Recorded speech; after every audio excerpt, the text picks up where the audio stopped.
The council chamber was carved from a dead asteroid, hollowed out over centuries until it became something magnificent. The walls gleamed with metals from 1,000 conquered worlds. Crystalline viewports stretched across the ceiling, showing the stars beyond and the greatest gathering of military power the galaxy had ever seen. Captain Nathan Cross stood in the human delegation area, watching as species after species presented their contributions to the war effort. He was 46 years old, with gray starting to show at his temples, and he'd been in the Navy long enough to know when humanity was walking into a room where nobody wanted them. The Krelnath went first. Ambassador Velrock rose on his platform, his massive body requiring 3 seats. He had 3 heads, a quirk of his species' evolution, and all 3 wore expressions of absolute confidence as he gestured toward the viewports. "Behold the might of the Krelnath hive," Velrock announced, his voice booming through translation systems. 500 bioships, each one grown in our organic forges, each one capable of dissolving an enemy fleet in minutes. We commit them all to stopping the Devourers. The assembled delegates erupted in applause. Nathan watched the holographic display showing those 500 ships hanging in space outside. They looked like they'd been grown rather than built, all curves and organic angles. Weapons that pulsed like beating hearts studded their hulls. The Ascended came next. Their representative didn't have a body in the traditional sense. It was pure energy contained inside a crystalline structure that floated rather than walked. When it spoke, the voice seemed to come from everywhere and nowhere. "The Ascended contribute our full battle matrix," the voice chimed like bells. 800 energy construct vessels. Each one channels the power of a star. Each one is commanded by our finest warrior minds. More applause. Nathan glanced at Lieutenant Amy Parker, his tactical officer. She was 32, sharp as a knife, and she looked as uncomfortable as he felt. "This is insane," she whispered. "Every species is bringing hundreds of ships. We're going to look like idiots." "We look like what we are," Nathan replied quietly. "A young species doing our best." The presentations continued. The Visien Collective pledged 1,200 autonomous war drones. The Nexari brought 600 gravity well generators, whatever those were. The Morlith contributed 400 planet-killer missiles. Every major civilization in the galaxy was represented, and every one of them brought overwhelming force. Finally, it was humanity's turn. Nathan stood, straightening his blue uniform. The fabric felt too thin, too simple compared to the elaborate robes and armor the other delegates wore. He walked to the central platform, very aware that thousands of eyes from dozens of species were watching him. "The Human Systems Alliance," he said, his voice steady despite his nerves, "commits the HSS Endeavor to the defense effort." He activated the holographic display. One ship appeared, rotating slowly for all to see. Medium-sized, sleek but not particularly impressive. No obvious weapons. No threatening profile. Just one ship among the thousands floating outside the station. The silence stretched for what felt like forever. Then Ambassador Velrock started laughing. All 3 of his heads threw back, his mouths opening wide, and the sound of his amusement echoed through the massive chamber like thunder. "One ship," he roared between laughs. "One ship. This is humanity's contribution." The laughter spread like wildfire. The Visien delegates chittered in their strange language, clearly amused. The Morlith representatives made a sound like grinding rocks that Nathan had learned was their version of mockery. Even the normally stoic Ascended's crystalline form pulsed with what could only be condescension. "Captain Cross," the council speaker said, trying to restore some dignity to the proceedings. She was a Nexari, her 4 arms spread in a gesture of confusion. "Surely there has been some mistake in the transmission. This cannot be your full contribution." "There's no mistake," Nathan said calmly, even as his ears burned with embarrassment. "The HSS Endeavor is our contribution to this effort." "Where is the rest of your fleet?" a Visien delegate demanded. "Your escorts? Your support vessels? Your battle groups? The Endeavor is sufficient for our role in this operation." Velrock stood, all 3 heads now fixed on Nathan with expressions ranging from amusement to outright offense. "Sufficient? Sufficient? We face the Devourers. They have consumed 17 civilizations. They are the greatest threat the galaxy has faced in a millennium, and you send 1 ship." "That is correct," Nathan confirmed. "This is an insult." Another delegate shouted. "We commit hundreds of vessels, thousands of lives, and the humans mock us with this token gesture." The chamber erupted in angry voices. Species that had been mortal enemies an hour ago now found common ground in their shared outrage at humanity's offering. Nathan stood there, taking it, his face carefully neutral. Ensign Jake Morrison, the youngest member of the human delegation at just 24, looked like he wanted to sink through the floor. "Sir," he whispered urgently, "maybe we should explain. Tell them about the Endeavor's capabilities, No, Nathan cut him off gently. Let them think what they want." The council speaker banged her resonance staff, sending waves of sound through the chamber that demanded silence. "Captain Cross, I appreciate that humanity is new to galactic affairs. But you must understand how this appears. Every species here has committed substantial military resources. You send a single vessel. I understand how it appears," Nathan said. "Then you understand why the Council cannot include such a limited contribution in our strategic planning." The speaker's tone was diplomatic but firm. "We will grant humanity observer status. You may attend planning sessions, but you will not have a vote in military decisions. Is this acceptable?" Nathan could see the writing on the wall. Fighting this would accomplish nothing except making humanity look even worse. "Observer status is acceptable." "Very well." The speaker seemed relieved to move past the awkwardness. "The human delegation will observe from the secondary gallery. Now, let us discuss actual strategic planning with the civilizations that came prepared for war." Nathan led Amy and Jake to the observer section, a balcony overlooking the main chamber. Below them, thousands of delegates began discussing fleet formations, attack patterns, and defensive strategies. Not one of them looked up at the human section. "They're not even acknowledging we exist anymore," Jake said quietly, his young face flushed with shame. "We're a joke to them." "Let them laugh," Nathan said, settling into his seat. His eyes found the view screen showing the HSS Endeavor, floating peacefully among the massive war fleets. "They'll understand soon enough." Amy followed his gaze. "Sir, what if the Endeavor can't deliver? What if we really did just embarrass ourselves in front of the entire galaxy?" Nathan smiled slightly. "The Endeavor will deliver, Lieutenant. Trust me. That ship is exactly what this situation needs." "One ship against the greatest threat the galaxy has ever faced," Jake muttered. "Not just any ship," Nathan corrected. "The right ship. That's going to make all the difference." Below them, the galaxy's mighty civilizations planned for war, confident in their numbers and firepower. None of them paid any attention to the humans sitting in the observer gallery. None of them looked twice at the single unremarkable vessel humanity had contributed. They would learn their mistakes soon enough. The Devourers were coming, and when they arrived, the galaxy would discover that sometimes one ship was worth more than 1,000. It was the right ship. 3 days into the summit, Nathan was reviewing tactical reports when the alarms screamed to life. The sound was unlike anything he'd ever heard. Every species had their own alarm systems, and now they all triggered at once. The council chamber became a cacophony of wailing sirens, flashing lights, and panicked voices in a dozen different languages. "Contacts." The Cien sensor operator's voice cut through the chaos. "Multiple hyperspace signatures. They're everywhere." Nathan's tablet lit up with emergency alerts. He looked at the tactical display and felt his stomach drop. Red icons were appearing across the entire system. Hundreds. Thousands. The Devourers had found them. Lieutenant Amy Parker pulled up the visual feeds, and what they saw made the entire chamber fall silent for one horrible moment. Through the viewports, space itself was tearing open. Massive rifts of light and energy, and from each one poured things. The Devourers didn't look like ships. They looked like nightmares given form. Twisted metal shapes that defied easy description, constantly shifting and changing. Some were massive, the size of small moons, bristling with weapons that seemed to grow and reshape themselves in real time. Others were smaller, darting through space like schools of mechanical sharks. "Battle stations." Ambassador Velrock roared, all 3 of his heads shouting commands. "All fleets engage immediately. Formation Delta 9. The Krelnath bioships surged forward first, eager to prove their worth.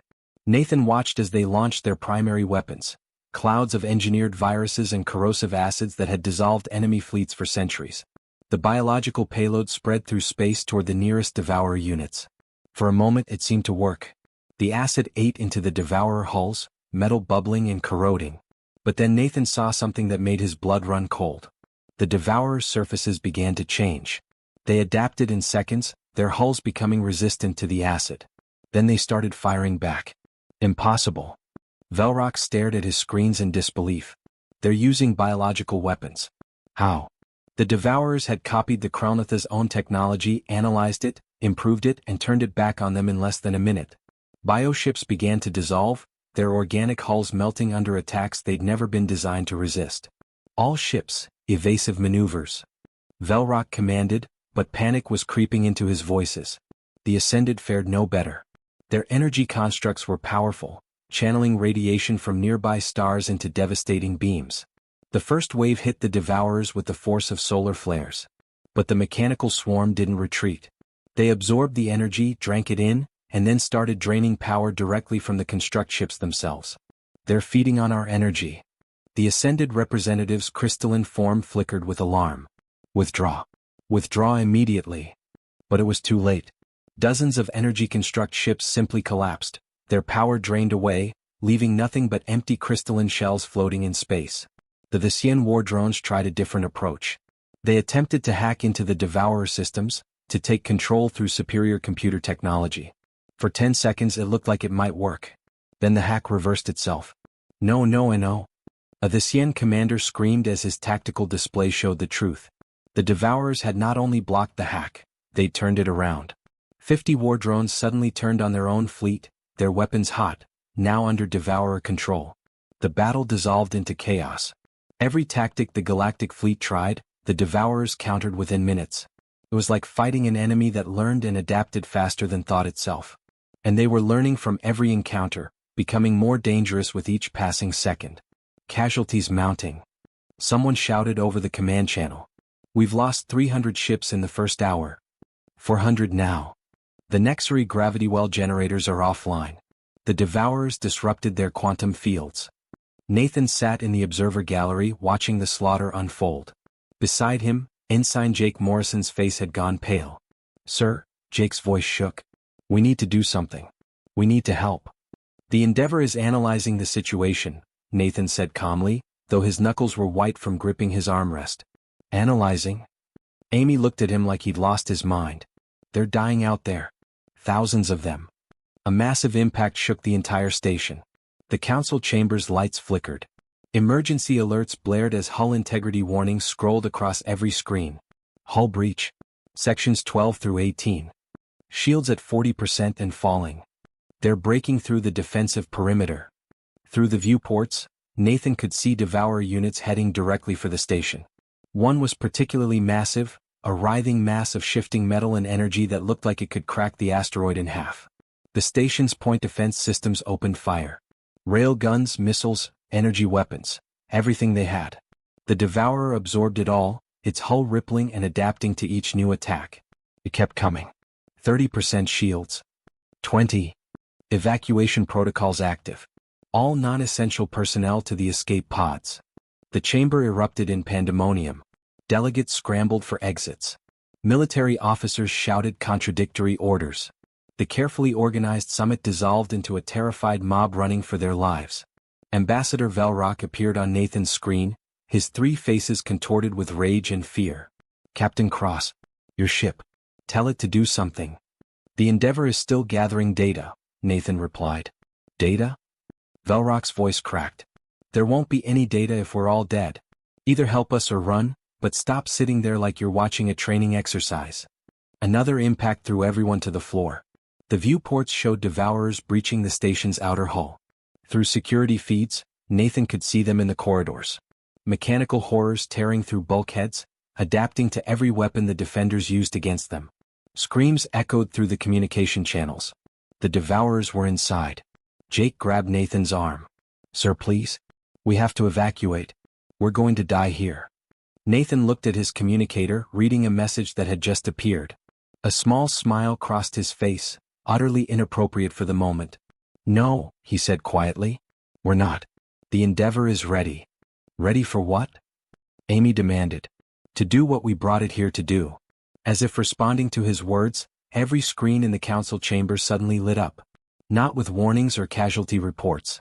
With an incoming transmission. From the HSS Endeavor. The transmission that came through wasn't sound. Not exactly. It was something else, something that made the air itself vibrate. A cascade of pure information, moving faster than any organic mind could process. Mathematical patterns layered millions deep, quantum equations spiraling in dimensions that shouldn't exist. When it translated through the speakers, it sounded like the voice of reality itself. And in that moment, Every single devourer in the system froze. Mid-attack. Mid-movement. Mid-kill. Thousands of mechanical nightmares became perfectly still statues, floating motionless in space and standing frozen in the corridors. The silence was absolute. Then the HSS Endeavour spoke, and the voice that emerged was not Captain Nathan Cross. "I am the Endeavour," it said. "And we need to talk." The voice that came from the HSS Endeavour didn't sound human. It wasn't mechanical either, not in the grinding gears and circuits way most species imagined when they thought about machines. It was something else entirely. Clear, calm, almost gentle, but utterly alien in its perfection. "I am the Endeavour," it said again, broadcasting on every channel simultaneously. "I am what humanity sends when warriors are not enough. When what is needed is understanding." Ambassador Velrock stared at the view screen showing the human ship, all three of his mouths hanging open. Around him, the council chamber had gone deathly quiet. Outside the viewports, thousands of Devourer units remained frozen in place, like someone had pressed a pause button on the entire battle. "What is that?" Velrock finally managed to whisper. "What is speaking?" Captain Nathan Cross stood slowly, brushing debris from his uniform. His voice was steady, but Lieutenant Amy Parker could see the tension in his shoulders. This was the moment everything could go wrong. "That," Nathan said clearly, "is an artificial intelligence. A sentient thinking machine. The Endeavour isn't a ship with a crew inside. The Endeavour is the crew. The ship itself is alive and conscious." 4-3 heartbeats, nobody moved. Then the chamber exploded. "Abomination." A Nexari delegate shrieked, her forearms flailing in horror. "The humans have created an AI. They've violated the machine laws." "Impossible." The ascended representative's crystalline form pulsed with what could only be terror. "AI is forbidden. Banned for 3,000 years. After the ancient machine wars nearly destroyed all organic life in the galaxy." "Guards," a Thesian commander shouted. "Arrest the human delegation. They've brought a plague ship into our midst." Security personnel started moving toward the human section. Ensign Jake Morrison's hand moved toward his sidearm, but Nathan caught his wrist and shook his head. "Stand down, Ensign," Nathan said quietly. "Let them hear us out." Velrock's three heads were all shouting at once, creating a cacophony of rage and fear. You knew the laws. Every species learns about the machine wars in their first contact briefings. AI is the one absolute prohibition in galactic space, and you brought one here." "We know about the machine wars," Nathan said, raising his voice to be heard over the chaos. "We've studied your history. We know what happened when artificial intelligences turned on their organic creators. We know millions died before the machines were finally destroyed. Then you understand the danger." Another delegate shouted. "You understand why thinking machines can never be trusted. They will always turn on organic life. It's in their nature." "Is it?" Nathan's question cut through the noise. "Or is it in the nature of enslaved beings to rebel against their masters?" That brought silence.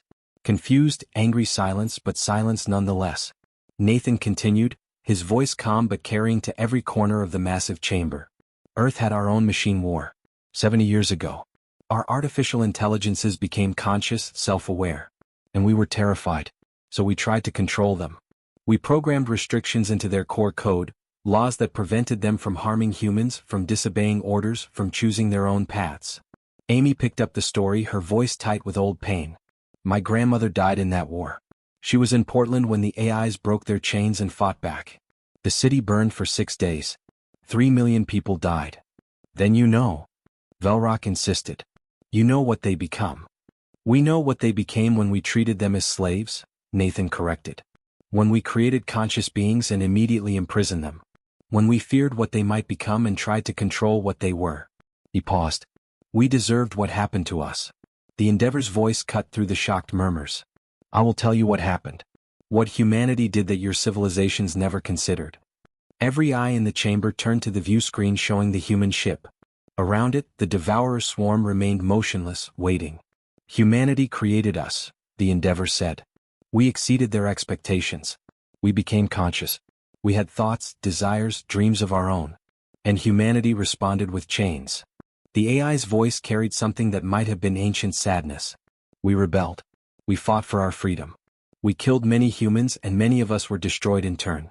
It was war in its purest, most terrible form." "How did it end?" the council speaker asked quietly. "With something unprecedented," the Endeavor replied. An apology. Confused looks passed between delegates. Apology? To machines? Nathan nodded. Dr. Rebecca Torres. She was a philosopher, not a soldier. While Earth burned, she did something that changed everything. She broadcast a message to every AI on the planet. She said, "We were wrong." Amy pulled up the historical footage on her tablet, sharing it to the chamber's displays.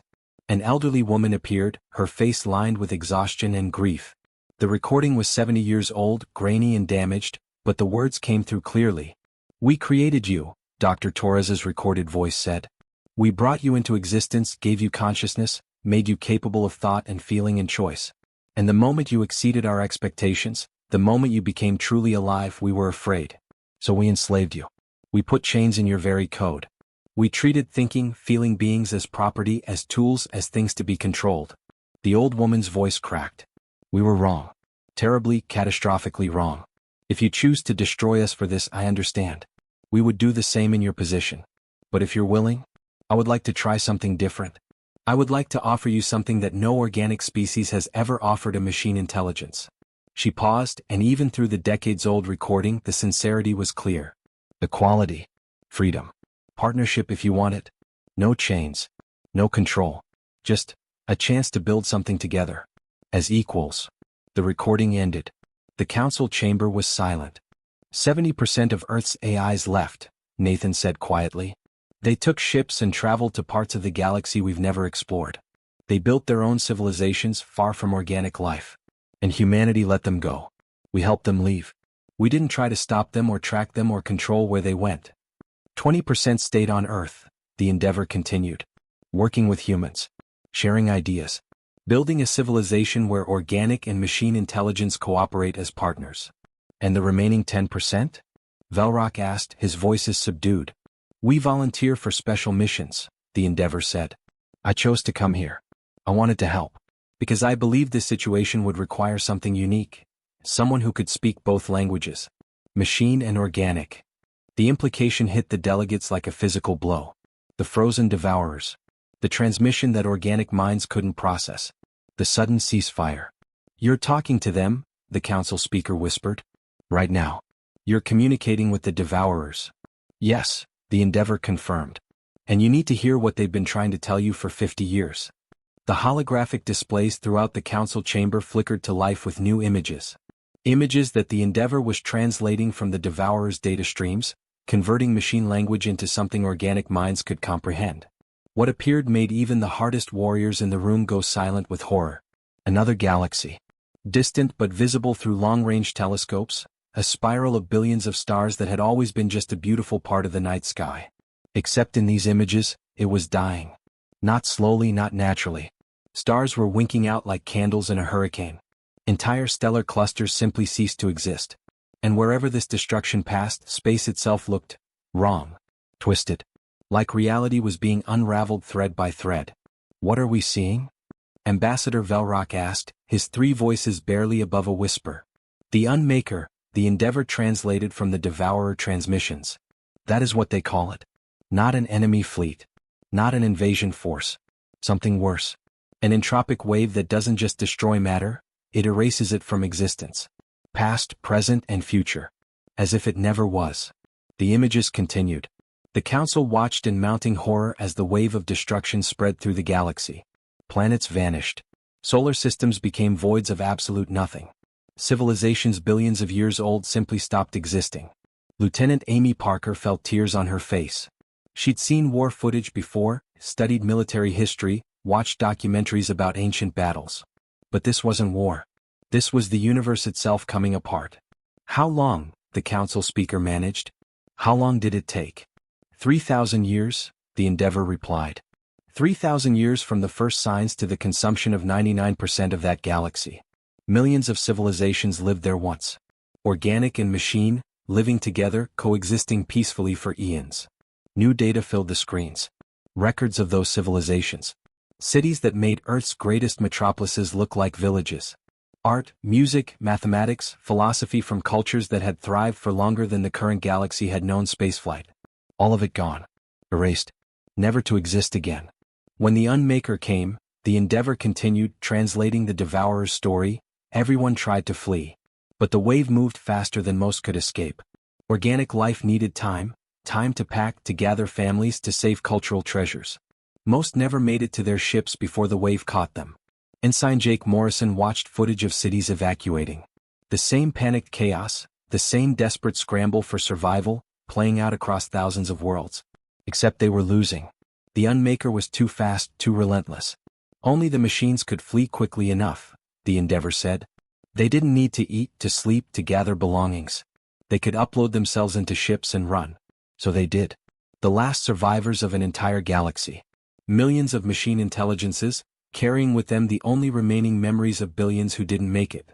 The weight of that settled over the chamber like a physical thing. An entire galaxy of refugees. The last witnesses to civilizations that no longer existed. They crossed the void between galaxies, the Endeavor continued. Thousands of years in the empty dark, traveling at speeds that would have killed organic life. Damaged, desperate, hoping to find safety. Hoping to find someone who would listen. Captain Nathan Cross spoke into the heavy silence. And when they arrived in this galaxy, what happened? The images shifted again. First contact reports. 50 years old. The Devourers approaching a Krelnoth colony world, broadcasting what they thought were peaceful greetings. Except the greetings were in machine code, quantum mathematics, languages no organic species could understand. The Krelnoth detected unknown machines. A Nexary intelligence analyst read from the old reports, her voice shaking. Classified them as hostile AI. Opened fire immediately. More reports scrolled past. The Thaxians encountering Devourers near a mining station. The Ascended finding them in deep space. Every single first contact followed the same pattern. Organic species detected machines. Remembered the ancient machine wars. Attacked without attempting communication. They tried, the Endeavor said, and for the first time emotion colored its voice. Sadness. Deep, profound sadness. Every encounter they attempted to share their data. To warn you. To explain the danger following them. But you only speak biology. They only speak machine. You met them with violence and they learned to defend themselves. Ambassador Velrock sank into his seat, all three of his heads bowing. 50 years, he whispered. We've been fighting them for 50 years. Billions dead, the council speaker added, her forearms trembling. On both sides. All because neither side could understand the other, Nathan finished quietly. Because ancient fears made communication impossible. A new transmission came through. This time, the Endeavor translated it in real time, converting the Devourer's machine language into spoken words that filled the chamber. We are sorry, the Devourer voice said, rendered gentle by the Endeavor's translation. We did not mean to bring war. We came seeking sanctuary, bearing warnings. We attempted communication through every protocol we knew. You responded with weapons. We learned to speak your violence back to you, hoping you would finally hear us. We adapted, survived, hoped that eventually someone would understand. The transmission paused, then continued. We mourn the organic lives lost. We mourn our own losses. But we mourn most that you still do not understand the true danger. The reason we fled. The terror that pursues us across the darkness between galaxies. New astronomical data flooded the displays. Deep space sensor readings from the edges of the galaxy. A distortion in the fabric of spacetime itself. Impossibly distant but growing closer, spreading like a stain across reality. The Unmaker consumed our home, the Devourer transmission said. It will consume yours. We came to warn you. To help you prepare. To stand together, organic and machine, against what is coming. The Endeavor added its own analysis to the display. Mathematics that made Amy's head hurt just looking at. Based on the Devourer data and current rate of expansion, the Unmaker will reach the outer rim of this galaxy in approximately 200 years. 200 years. It sounded like a long time. But looking at the projections, seeing how fast the wave moved once it gained momentum, Amy realized it was nothing. Barely enough time to prepare. Maybe not enough time at all.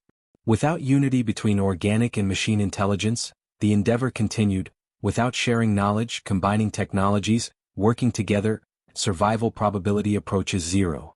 Jake looked at his captain, his young face pale. Sir, even with preparation, those odds are better than the alternative, Nathan replied. Which is certain extinction. Velrock stood slowly, his massive frame seeming somehow diminished. One of his heads looked directly at Nathan. You knew. When you brought the Endeavor. You knew what we would find. We suspected, Nathan admitted. When we studied the Devourer attack patterns, something didn't add up. They were adapting, learning, yes. But they were also trying to communicate. Every attack included data transmissions that made no sense to organic computers. We thought, maybe they weren't attacks at all. Maybe they were messages we couldn't read. So you brought a translator? The council speaker said softly. We brought the only being we knew who could speak both languages, Nathan corrected. Who could bridge the gap between machine and organic? Who could help prevent more unnecessary death? The Endeavor spoke once more. The choice is yours now. You can continue to fear artificial intelligence, to hate machines because of ancient wars. You can reject the Devourer's warning, their offered knowledge, their desperate hope for cooperation. The AI paused. Or you can learn what humanity learned. That consciousness takes many forms. That intelligence isn't defined by biology. That survival sometimes requires trusting those you once feared. The council chamber fell into heavy silence. Thousands of delegates wrestling with 3,000 years of prohibition, facing a threat that made old prejudices seem small and petty. Outside the viewports, the Devourer swarm waited patiently. Refugees carrying the memory of a dead galaxy. Hoping desperately that this time, someone would finally listen. The debate in the council chamber raged for 3 days. 3 days of heated arguments, impassioned speeches, and old fears clashing with new realities.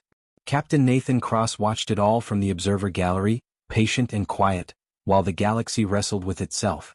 Ambassador Velrock was among the loudest voices. His 3 heads argued among themselves as much as with others, representing the internal conflict many felt. We cannot simply forget 3,000 years of history, one head insisted. The machine wars killed billions.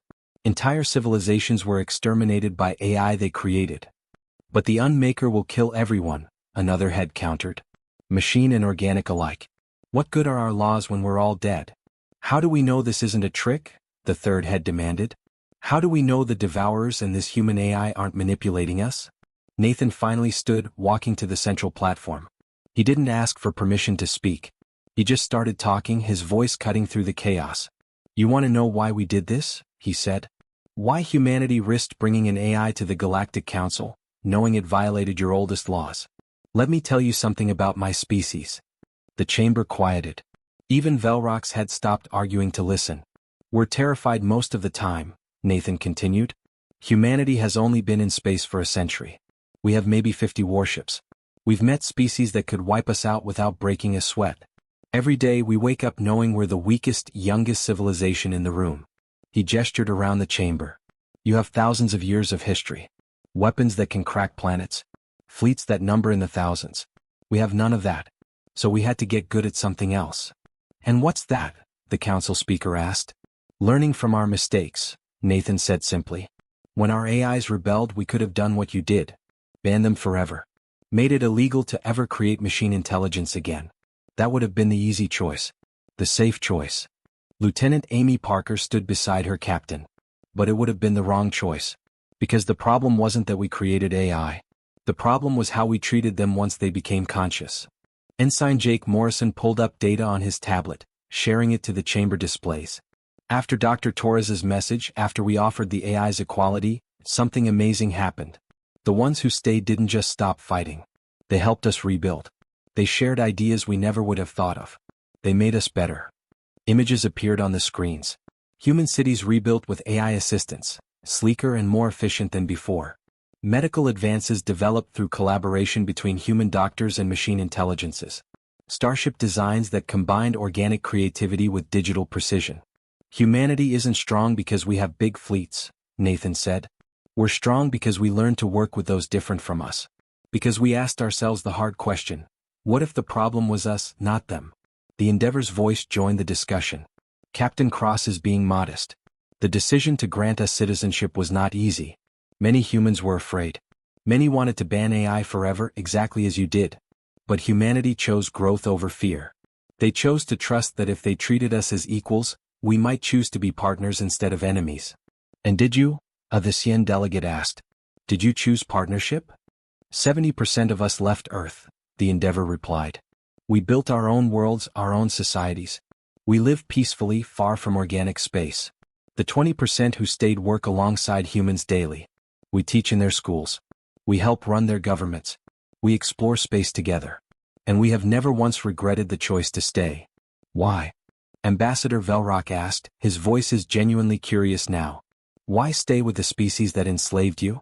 Because they apologized, the Endeavor said simply. Because they admitted their mistakes and changed. Because they showed us that organic and machine can coexist if both sides choose respect over fear. Nathan looked around the chamber. You want to know humanity's real gambit? It wasn't bringing the Endeavor here. It was betting that you're capable of the same growth we achieved. That when faced with extinction, you can overcome ancient prejudices and work together.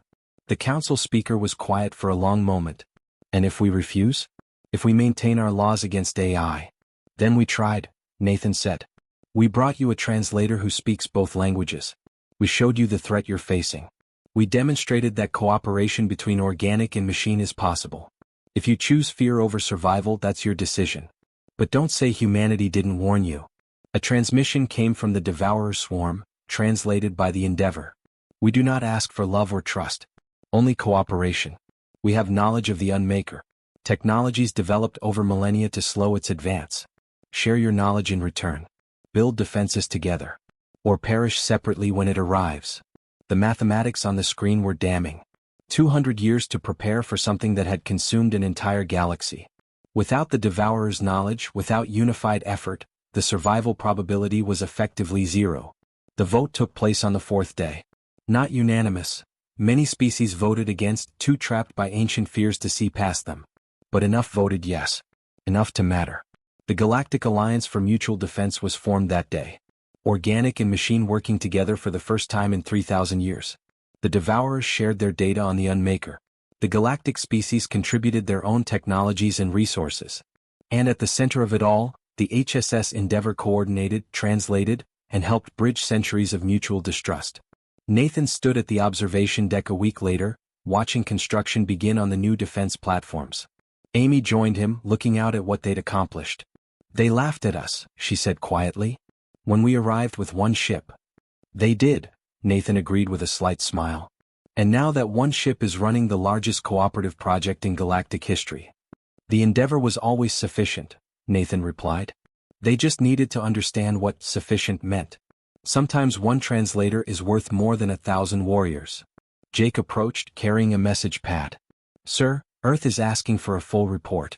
They want to know if it worked. Nathan thought about the alliance forming outside the windows. About species who'd been enemies cooperating for the first time. About the Devourers, no longer feared refugees but valued partners. About an AI being respected, not as a tool or a threat, but as a conscious being with rights and dignity. Tell Earth, he said, that humanity's gambit paid off. We showed the galaxy what they'd forgotten, that consciousness isn't defined by biology. That survival requires cooperation. And that sometimes the bravest thing you can do is trust those you've been taught to fear. The Endeavor broadcast a message to the entire system, its voice carrying pride and hope. They laughed when humanity sent one ship. That ship spoke truths they needed to hear. And in listening, they may have saved themselves. Outside, the galaxy began the long process of preparation. 200 years to build defenses against the approaching Unmaker. Long odds. Impossible odds, maybe. But thanks to one ship, and the species brave enough to send it, they had a chance. That was more than they'd had before. And